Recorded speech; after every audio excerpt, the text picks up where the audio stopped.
What is the best lie you have ever told your child? 1. Best lie I've ever told kids? Easy, and I still use it for noisy ones. Some kids in our old apartment complex were yelling and screaming, playing chase, whatever. I came downstairs and said, "So, you kids don't really care about using up your screams, do you?" "What?" they asked, curious. So I sat down and told them, well, in your lifetime, you only get a few hundred screams. If you use them all up as a child, you'll never ever be able to scream again, not even if a monster was chasing you. To their incredulous comments, I said I learned the hard way. Listen, and opened my mouth, and pantomimed a loud scream. Really threw my heart into it. Not a single sound came out. Their eyes went huge and they all looked rather scared. "It's okay. You can scream when you need to, but don't use them all up," I cautioned. Ah, blissful peace. 2. When my daughter was a toddler, she didn't like the feeling of being harnessed in her car seat. She asked why she had to wear it, and I told her that's the rules. Everyone has to buckle up for safety. Besides, there's a sensor in the car where the car won't go if a child is in it and the car seat isn't buckled up. She asked, "Really?" And I said very seriously, "Yes." The next time she got in the car, we were going somewhere fun. I put her in her car seat and pretended to forget to buckle her up. I could see her grinning through my reverse mirror. She was positive she was going to escape the clutches of the dreaded harness. I started the car, and revved the engine. I muttered, "Why won't the car go? I guess I better call a tow truck." I turned around to my daughter and said sadly, "I guess we have to cancel today. There's something wrong with the car. I'm sorry." The disappointment in her face was over the top. Suddenly, she said, "Mommy, I know what's wrong. You forgot to buckle me up for safety." I slapped my forehead, hopped out, went around to the back and buckled her up. I hopped back into the driver's seat, and amazingly, the car started up,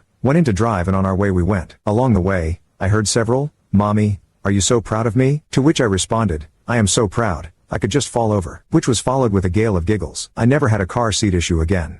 3. When my daughter was small, we were going through a rough patch financially, and couldn't afford to get her a bunch of expensive things for Christmas. We didn't want her asking for a bunch of high-end stuff she'd seen on TV and being disappointed not to get it all. So we told her that we could only afford less expensive presents, but that she could ask Santa for just one big present each year. That way she could decide which big-ticket item she wanted most and otherwise be satisfied with lesser offerings. Fast forward a few years when, inevitably, she found out that Santa was not real. She was crushed, absolutely devastated, crying inconsolably. When we could get a coherent answer out of her, she told us, "I thought I was saving you money by asking Santa for the big presents, and you were paying for them the whole time." Poor kid's heart was in the right place, at least. 4. My first child believes that our having a second child was her idea. Soon after I found out that I was pregnant with our second, I bought a bunch of books for our 3-year-old about what it means to be a big sister. We read the books for a few days, and then she told me that she had decided that she wanted to have a baby sister. I told her that if we were going to have another baby, we wouldn't be able to decide if we wanted a girl or a boy. I also explained that it would sometimes mean that I would have to take care of the baby, and might not always be able to play with her. We talked about it for a while, about her having a sibling to play with, to teach things to, but that it would also be a lot of work for all of us. "Babies cry a lot,"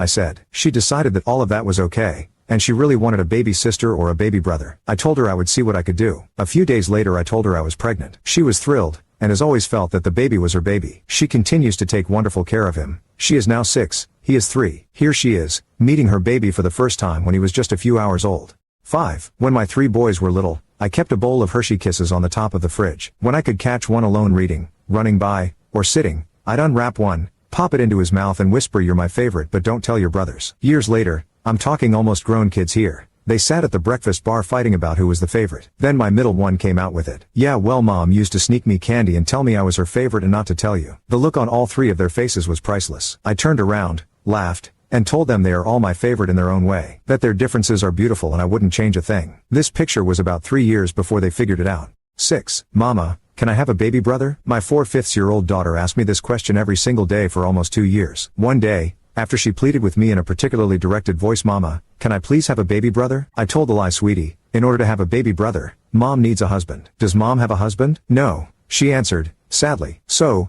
you can't have a baby brother right now." She didn't ask again for about 3 days. I felt intelligent, smug and in control. Peace at last. Then it came, "Mama, can we please get us a husband?" 7. One day, definitely not Halloween day, my wife, 2 boys, and I were at a party city. The boys were about 5 and 8 at the time. The younger one walked up to a basket of candy and asked if he could have some. I answered no. He walked up to the next basket of candy and again asked if he could have some. I again answered no. This happened at least 3 more times in quick succession and we finally made it to the register. He asked again. Exasperated, I said, "Son, if you ask for one more piece of candy, I'm going to go back in time and take away the candy you had yesterday." This seemed to satisfy him and he stopped asking. Well, the 8-year-old knew this wasn't possible and smugly looked my way and declared, "Okay, do it to me." Shit, I hadn't thought this far through. I was just making an empty threat and now I'm being called out on it. We locked eyes. Somehow I blurted out, Fine. Do you remember that Snickers bar you had yesterday? What? Question mark. I didn't have a Snickers bar yesterday. Exactly. And I patted him on the back as we walked out of the store, his face twisted in furious thought.